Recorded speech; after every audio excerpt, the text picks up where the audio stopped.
The top business stories live from the Sky newsroom. Really good for Britain. Ministers claimed that the trade deal with Donald Trump will save 150,000 UK livelihoods. We'll look at what the details have been agreed and get reaction from British manufacturers. Plus, could China be next? Donald Trump hints that tariffs could be reduced ahead of planned talks with Beijing.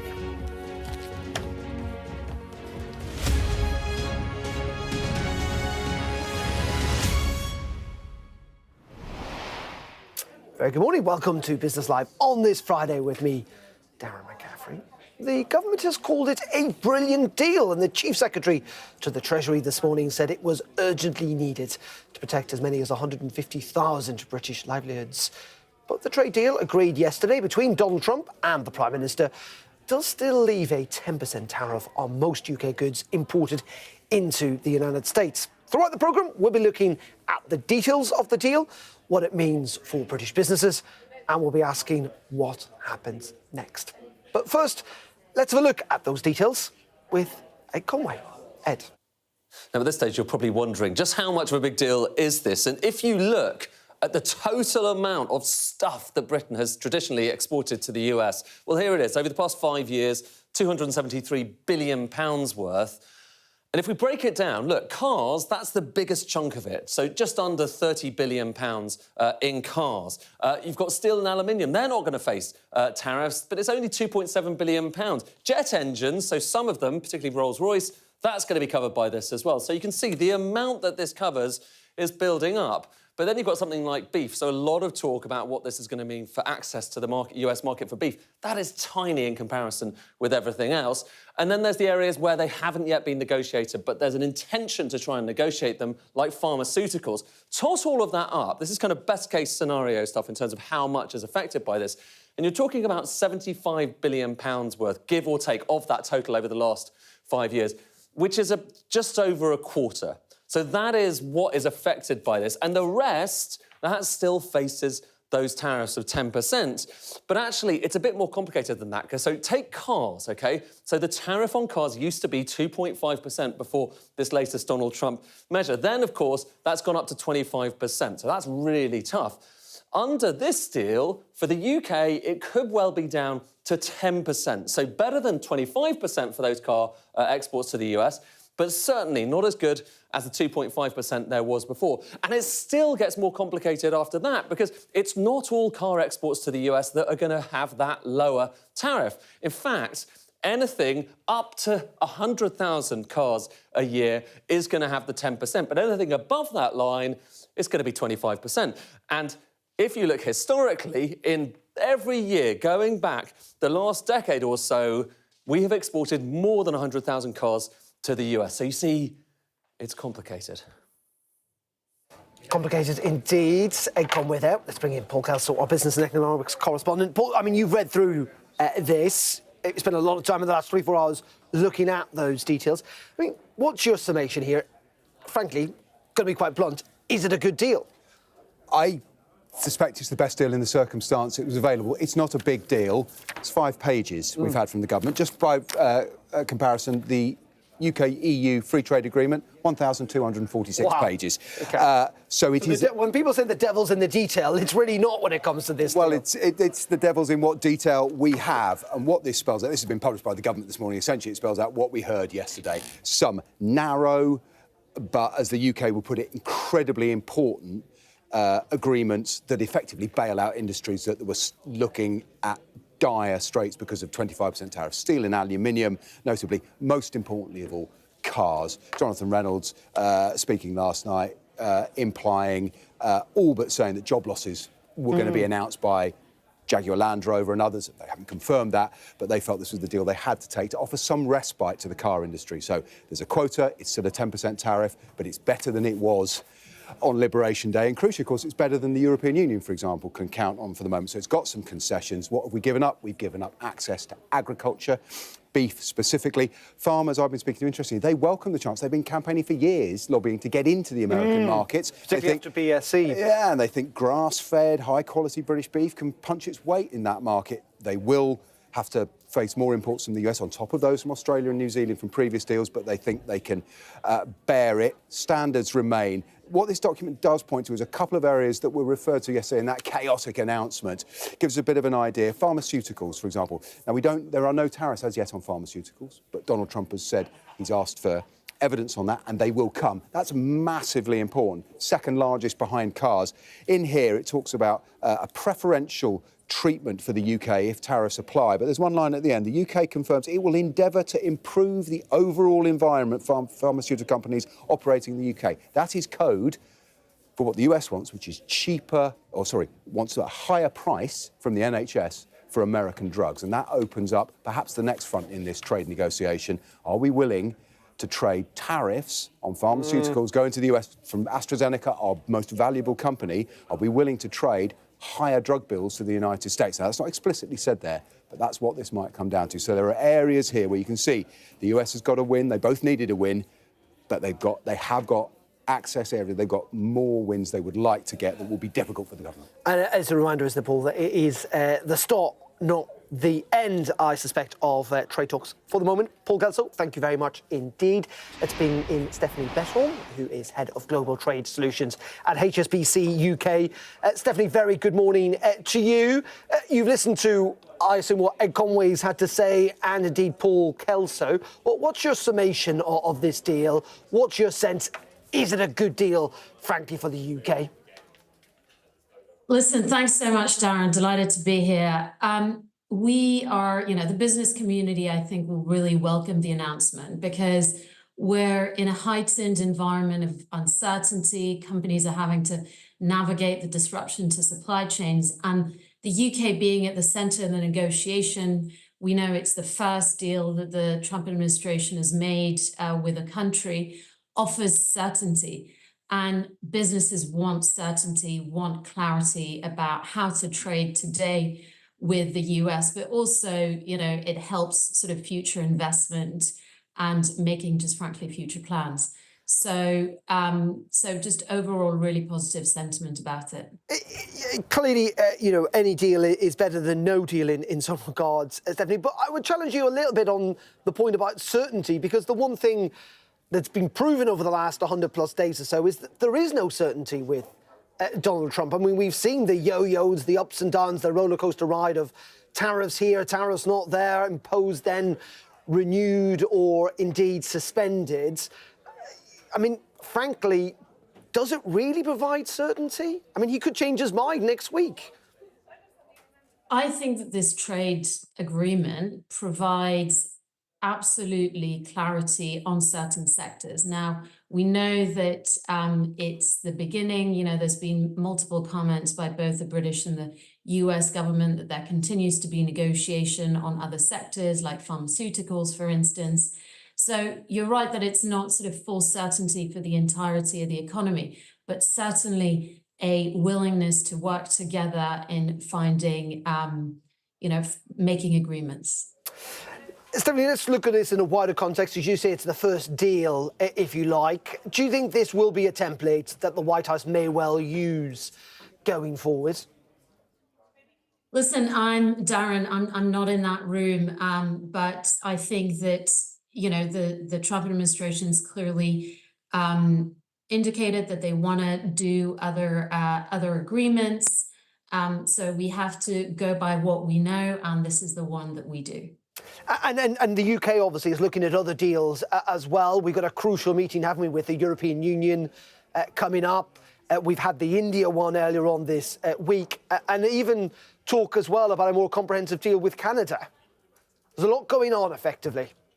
Yeah, I mean, listen, the government, the UK government's at the center of trade. I think having the UK-India FTA, which obviously for us at HSBC is a huge win, provides a comprehensive partnership with one of the largest economies in the world, one with which we trade enormously. So frankly, business community, I say it again, will welcome all of these deals because it will help with providing a framework for investment and for trade. Okay, Stephanie Besson from HSBC, really appreciate your insight this morning. Thank you very much indeed. Thanks, Darren. Well, let's speak now to Chris Southworth. He is Secretary General of the International Chamber of Commerce here in the UK.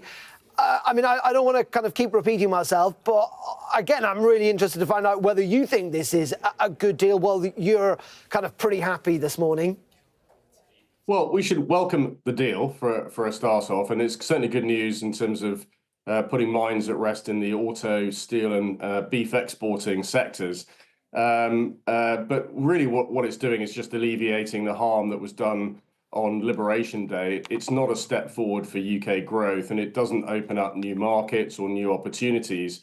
And it certainly doesn't provide any clarity on tariffs on film and pharmaceuticals, which have the capability to wipe out all the benefits of what was announced yesterday.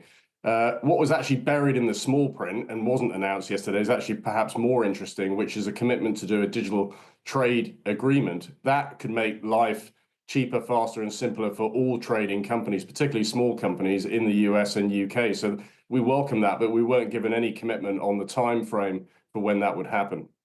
So your estimation is, yeah, good news, obviously, but it's only taking us back a couple of months at best, effectively. Well, it takes us back, but we're still left with a 10% tariff, and it's not clear why we have a 10% tariff. The UK and US economies are very level. We do a terrific amount of work together. Why we have a 10% tariff isn't clear at all, and it is damaging to the UK economy. So that's disappointing, but it is what it is. And don't forget, there'll be a lot of countries watching yesterday because it gives them an indicator of what they're up against in terms of concessions. But there wasn't much given away. I mean, Donald Trump clearly needed a deal. I mean, he's under political pressure in the United States. There's little doubt about that. Let's be honest about it, particularly when it comes to automotive and the steel industry. The UK needed a deal too. Effectively, you kind of two quite desperate parties. But do you think Britain maybe conceded too much, that it could have held out for a bit more? That's a great question. I mean, at the moment, our priority number one is growth, isn't it? And safeguarding jobs and investment, particularly in steel and agriculture as well, and car manufacturing. So, I think we have to welcome this as a step forward. It's clearly the beginning of a process. It's not clear how that process will map out over time, but the fact that we're in a dialogue is good news. We should take something away from that. But there are big questions behind, which one of your previous speakers alluded to. The really hot topics here around things like food standards. So that was an interesting development on beef, going both ways, but no step down on UK food standards, which is a showstopper for UK consumers. And the point around access to US companies into the NHS is also a showstopper issue for UK consumers, and one of the reasons we don't have or haven't had a US deal.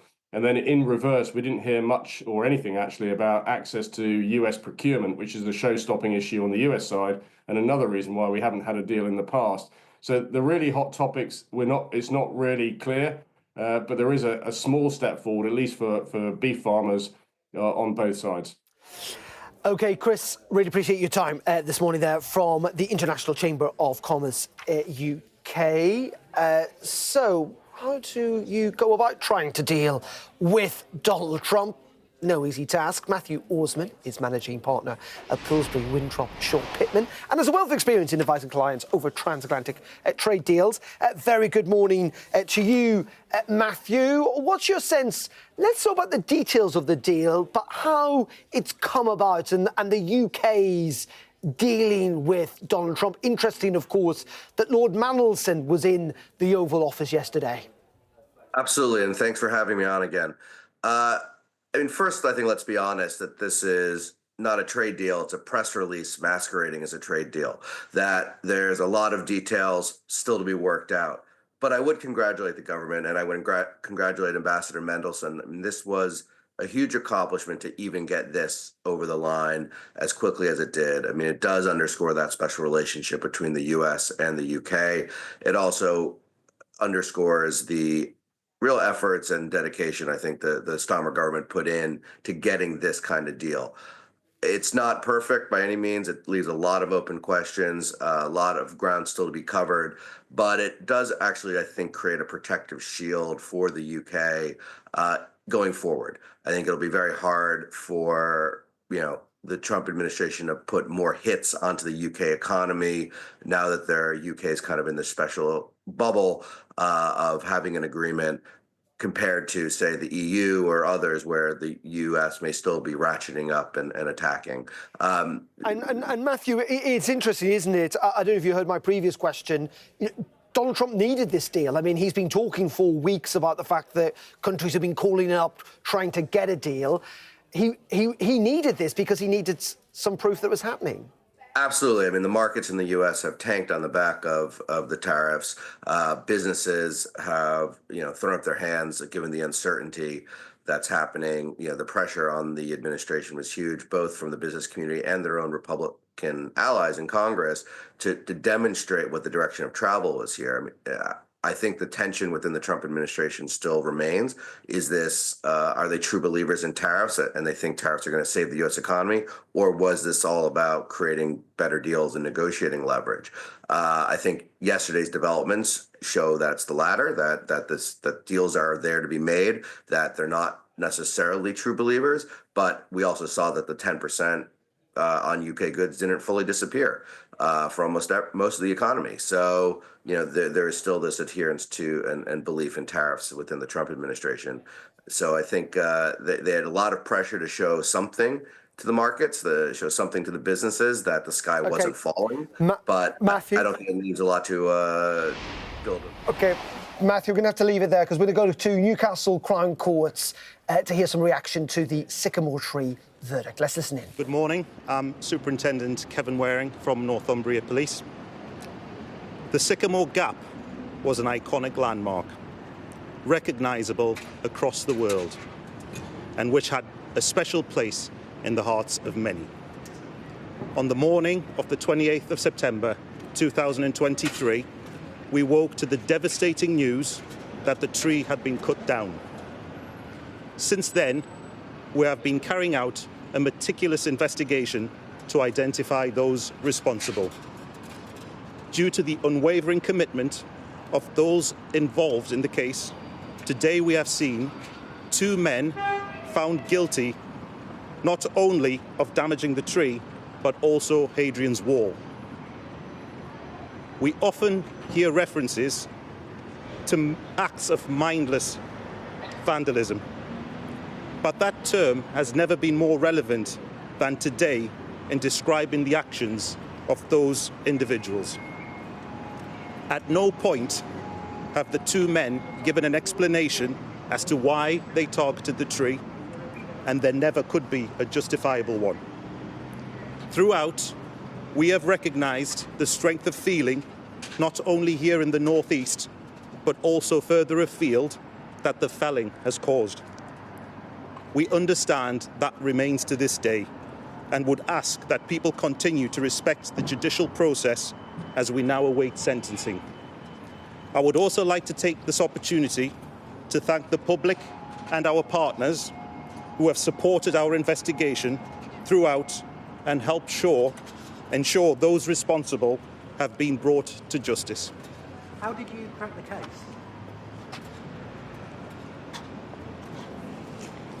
Good morning, everybody. I'm Gail Gilchrist, Chief Crown Prosecutor for CPS North East. For over a century, Sycamore Gap has been an iconic natural landmark in the northeast of England, bringing immeasurable joy to those visiting the area. But just in under 3 minutes, Graham and Carruthers ended its historic legacy in a deliberate and mindless act of destruction. As news of their crime spread the following day, the pair exchanged messages, revelling in the public outcry they had caused. Thanks to an outstanding investigation on the part of our police partners, the Crown Prosecution Service were able to build a robust case against both men and bring them to trial. The international reaction of disapproval and anger following the destruction at Sycamore Gap illustrates how keenly the public has felt the loss of this beloved site. And we hope our community can take some measure of comfort in seeing those responsible convicted today. Why Thank do you you. think they did it. No further questions, thank you.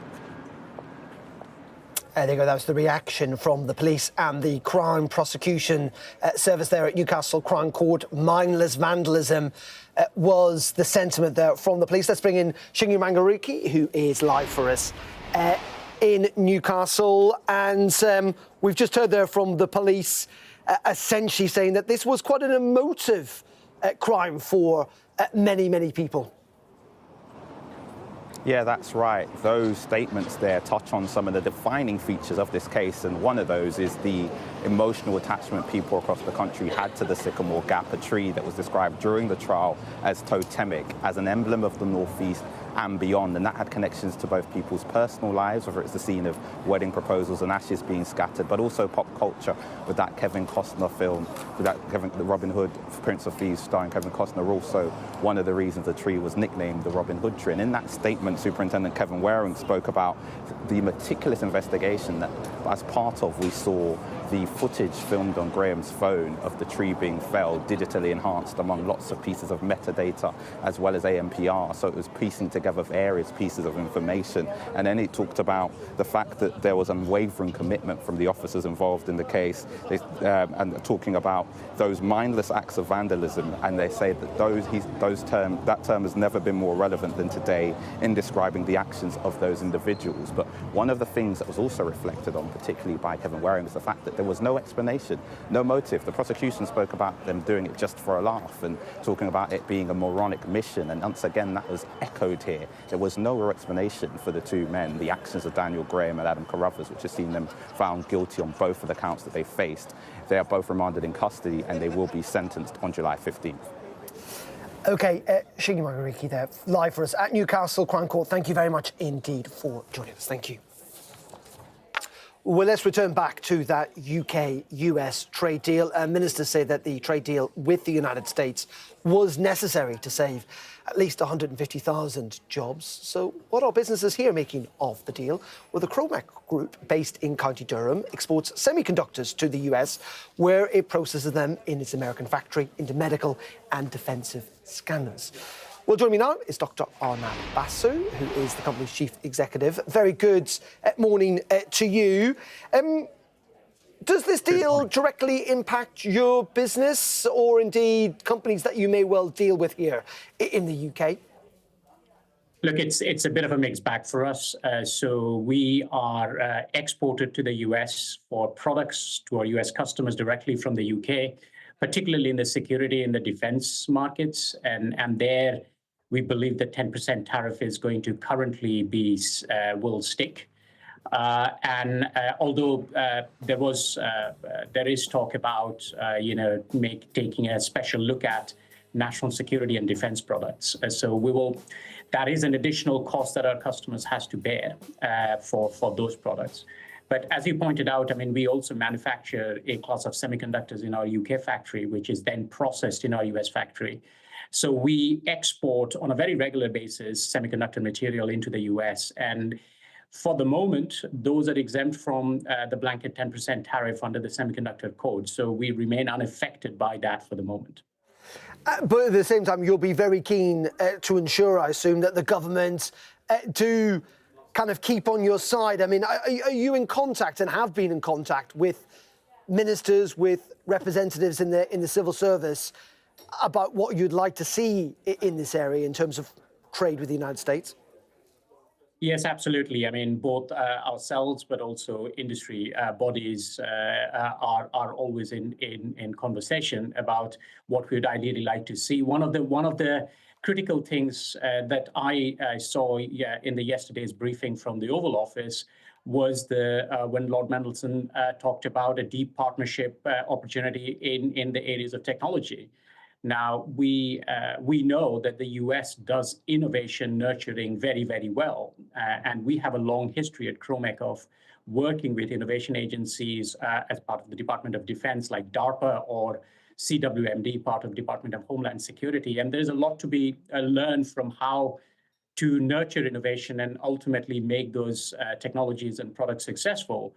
So if that can be really brought into a UK context, companies like us are going to hugely benefit. And so I think on top of the tariffs, there's some very encouraging news in the areas of technology partnerships with the United States. And Cromac itself has had what I'm reading has been described as a transformational 12 months. You guys are doing pretty good at the moment, maybe perhaps unsurprising given the geopolitical situation.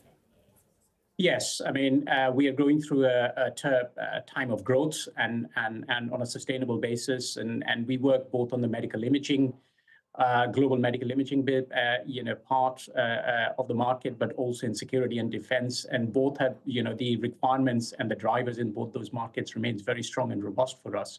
We are an exporter, so trade deals either with the United States or India, or what is being talked about with European Union, these are all good things for us. Okay, and just very finally on that, and quickly if you can, just on the EU, there's going to be focus on that in the next couple of weeks.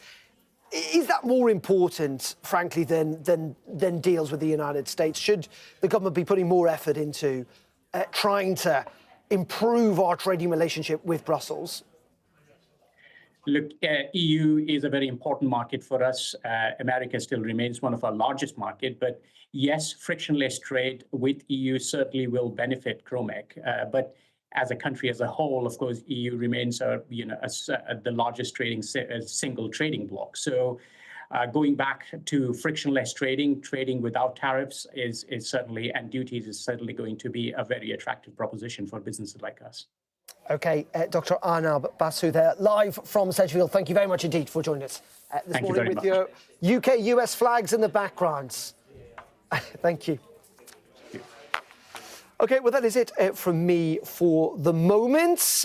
We will be back, of course, with Business Live this afternoon at 4:30. Do join me then if you can. We'll have continuing coverage of that UK-US trade deal as we try and drill down into what it actually means for us and whether it is a good deal for the UK, but also looking ahead to those crucial talks between the United States and China that are expected this weekend in Switzerland. Up next, though, it is Gareth Barlow with the rest of the day's news, including continuing coverage from Newcastle Crown Court of the result of that trial involving the Sycamore gap tree. But I will see you at 4:30. Do stay tuned to Sky News.